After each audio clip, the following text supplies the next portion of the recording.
around behind them and stuff, and then they found great big tunnels that were covered with brush that they could open up and drive a tank right out through it. So, yeah, it was that was the real start of guerrilla warfare, just like that we're facing in Afghanistan now. You know, same thing. That started in Vietnam, and I was in a MASH unit where they brought the wounded in on helicopters. Okay, I was I don't just know going if to you ask ever you seen what. that. Yes, what you did exactly. Yeah, they brought wounded in on choppers straight from the field, wherever it might have been, booby traps or firefights or whatever, gunshot wounds, anything, to arms blown off, legs blown off. We were what you'd call the meat factory, and we tried to stabilize. We tried to save them, in fact, and then stabilize them and get them out. We didn't try to have anybody over 3 days. We were. We were, yeah, just called a medevac hospital, and we had 300 beds. Whoa. Yeah, so that's a lot of people, and we could, and you might get them, 20, 30 casualties or 40 casualties at a time, and yeah, it was not fun. Not fun at all. You just had to keep talking to yourself and say, well, if you do your job, maybe some of these people will live. Yes, exactly. That's all. Yeah. And that was hard to do. You had to get hardened real fast. And yeah. And I talk a lot to the Aberdeen Central Schools. Usually history teachers come in and have me talk about Vietnam. So I usually go in there, 3, maybe 4 times a year to different classes and talk. And I had a student ask me one time, he said, were you prepared to go to war? Do you figure your country prepared you? And I said, well, I don't know how anyone can really answer that question. I said, you might be prepared as far as how to fire your weapon or whatever, which I never had to do because I didn't have to carry one on my job, which was, I consider myself pretty lucky. But I said, you really don't know until you are in that situation. What are you going to do? Are you going to be able to handle the stress and not, And I don't know anybody can honestly say that until they get there. Right. And I thought that was a real good question. I didn't know if that was the right answer or not, but I really, truly think that's the truth. You don't know. You could just completely go to pieces, or you could buck up and just face it and do what you had to do. Yeah, once you realize what it's actually all about. Yeah, when it's all about. I mean, it's a lot of times when it's in war, it's you or the enemy, type thing. And if you get in that situation, what are you going to do? Well, you're going to do what you have to do to survive. And that's survival instinct, I think, But, how long, did you have until you went over there once they notified you? Actually, I had been in the service just about a year. And then from the time I got my notice, I got 30 days leave. And then I was gone. Usually that year, at that time, a tour of duty was 1 year. And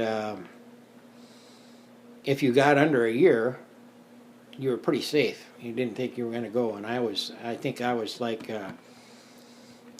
less than a week from being under a year when I got my orders to go. So I didn't make it. I got close. I had several of my buddies that made it, but I didn't. So, yeah, I didn't. And when I went over there, they don't take. I don't know how they picked or what, but I was the only one out of where I was stationed that went. I mean, I worked in a laboratory there. I was a medical laboratory specialist is what I was. We cross-matched blood. We did blood tests, this and that. And that's what we did in Vietnam too, for these people if we had time. We cross-matched blood so that because a lot of them needed blood. We did probably put 4 units at a time into a person sometimes just to save their life because they didn't have any when they came in. They had lost that much blood. But I was the only one, so I didn't know anybody when I got over there. I completely started over again, Yeah. I had been stationed with a lot of the people for probably 6, 7 months, and then all of a sudden you're on your own. You got to pick out some new ones. But that's one thing over there. I mean, you learned that you had to, you took care of the people that you were with, and you always had their back and they always had yours. And that's the way it was. you got become attached pretty quick because you were dependent on them and they were dependent on you. So, Right. so. And they don't speak English over No, there. that's I didn't like that at all. I mean, and a lot of our patients were South Vietnamese because we were aiding the South Vietnamese army is what we were doing. So a lot of our, probably 70%, I don't know. I would say close to 70% of our casualties that came through our emergency room was South Vietnamese. Yeah. And at that time, they didn't believe in medicine really. So Oh. we had a real problem with them. You know, they used the copper bands on their wrists and stuff, and the herbs, and it was kind of like witch doctor type medicine is what they believed in. And when they woke up after surgery, of course, they were unconscious when they came in, of course. And when they woke up after surgery, man, they sometimes you had to have them tied down because they just go nuts, start tearing out all their tubes and everything. And so that was different. We lost some Vietnamese that we shouldn't have, just because of that. You know, and we saved some Americans that shouldn't. You didn't think they had a chance to live, and they'd come out of it and make it. You know, because they had more of an attitude or fortitude to live. They were cooperating. Yep, and they cooperated and believed in medicine. Yeah, but. So you couldn't understand them. No, No. absolutely not. No, and that was a real. If you ended up alone out and these people didn't speak your language, I mean, you really felt like you were lost. Yeah. They were trying to get you to do something for them, and you had no idea, you know, what they were talking about. Yeah, I like to be where I know what they're saying. Yes. Did you get familiar with any of their language? Oh, a little bit, but I've forgotten most of it now. But I could pick up phrases and stuff and knew what some of it meant. You know, buku is big. You know, and didima means gonna go fast, and you know, there were several things that you picked up, but I don't even remember them anymore. That's been a long time ago. Mm-hmm. That's ancient history to you guys because you weren't even born then. That's 50 years ago about. Because I'm going to, this year is my 50th class reunion for high school. It'll be 50 years that I've graduated, since I graduated from high school. And see, 71 is when I come back. So what's that, 40 years? 2011 would have been 40 years, right? So it's over 40 years ago already. So it's quite a while. I guess I can say it's all right for me to forget some of that stuff. Yeah. There's a lot of it that I wished I could forget, but I'll never forget. And you can't. Right. It's something that you carry with you no matter where you go for the rest of your life. It's not good. There was several years, I don't think probably up until maybe 10 years ago, that I could even talk about it. You know, I just couldn't do it. But that's kind of slowly faded away. I had a real tough time. The first year I was back from there, it was a real tough year. And then the first year we were married, I got married probably a year and a half after I got back from there. And the first year we were married was still pretty tough. You can talk to my wife about times when I just about threw her against the wall in the middle of the night when I'd have flashbacks and stuff of things happening. And so, but that's finally faded and gone. So. Yeah. But it's something that's never forgotten. Right. You know, so. And how old were you? I was actually, I was already graduated from college, so by the time I went to Vietnam, I was probably 24 years old. Okay. I was an old man over there. Most of the fighters over there, the kids that were in the infantry, they were mostly 19-year-olds. 18, 19-year-olds. Some of them right straight out of high school. Wow. Yeah, most of them are 18 and 19. The only ones that were older were probably some of the more career soldiers, you know, the sergeants and stuff in the service, but most of them were just kids, right out of high school. Yeah. So, you were helping South Vietnam. What? Yeah, North Vietnam was the enemy. Okay. And that was. How did they get split like that? Just just a difference in ideology, I guess, of the peoples and how they were parts of the country they were living in. I guess. Kind of like Korea. Yep, well, same thing, same type of deal. And Ho Chi Minh was the North Vietnamese communist leader that pretty well was, but the South Vietnamese weren't. They were a lot better. I don't think they had the kind of the same structure where you were either really rich or you had nothing.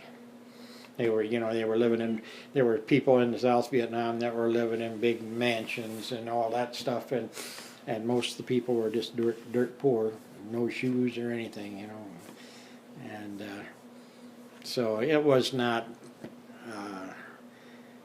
a really democratically run country at the time. I guess we were trying to probably get more of that into them, but they were pretty much dictatorial too, so I don't know. Yeah. Does it get cold there? No, it's Okay, hot. Really hot. I came home January 21st of 1971. And when I left South Vietnam, it was 126 degrees on the way up. The first night I was home, which would be about 48 hours later by the time I got out of the service, and I couldn't get home. I got as far as Kansas City, and I stayed overnight there and then in the airport, and then I caught a flight into Aberdeen because everything was so bad out in California. They were so against us and spitting on us and throwing eggs and tomatoes at us and all that crap because they were calling us baby killers, all these protesters of the Vietnam War. And it was 30 below zero the first night I was home in South Dakota. So 156 degree change in about 48 hours. Oh, that's a shock. Yeah, you had a kid, and there was a guy with a bunch of clothes on walking up and down the street, and the only reason they knew somebody was in there, they were shaking. That was me. Because it got down to 75 degrees one night, about probably a month before I came home, and we about froze. At 75, we were we were looking for covers and everything else to cover up with. So you can imagine what you get used to. Yeah, 125 to 140 every day, and 100% humidity. It was a tropical climate along the equator. So just hot. You could change clothes 3 times a day and still be sopping wet. Yeah, I bet. Yeah, it was. It was nasty. And luckily we had we call them mamasans, they're ladies that worked in the lived right in our barracks with us, I guess. I don't know, they lived off, but I mean they were there all day. They cooked their meals there and everything, but they washed their clothes and shined their boots and everything. And I don't think it cost us over maybe $20 a piece a month, and they were living high and mighty. They thought that was tons of money, And I don't know how many guys were in a hooch. There was probably 10 or 12 guys at $20 a piece, so they were making maybe $240 or $250 between the two of them a month, and thinking they were rich, So, yeah. But back then, of course, money wasn't, the same as what it is now either. Right. You got. Yeah, because I don't know, in '71, I don't know what the minimum wage was. Maybe $1.50 an hour. Maybe it was a little higher. I don't think so. Because I know before I started work, it was less than $1 an hour. So I don't know what it was in '71, but it wasn't much more than that. If it was $1.50, for here, and over there, of course, it was. If it was 5 cents an hour, it might be you'd be lucky. So, whole different world. Yeah. But that's why I say it makes you appreciate. Even though I never had a whole lot, in my life, as far as some people are wealthy, but I never considered myself ever wealthy. But I sure felt wealthy compared to what those people had to live through. So, I've never complained about what I had, and my folks had way less than I ever thought of having, so I still consider it a success, Even it's all relative as far as I'm concerned. What you've got, it's relative. It's what you're happy with, Right. So All right. Well, that's good. Good.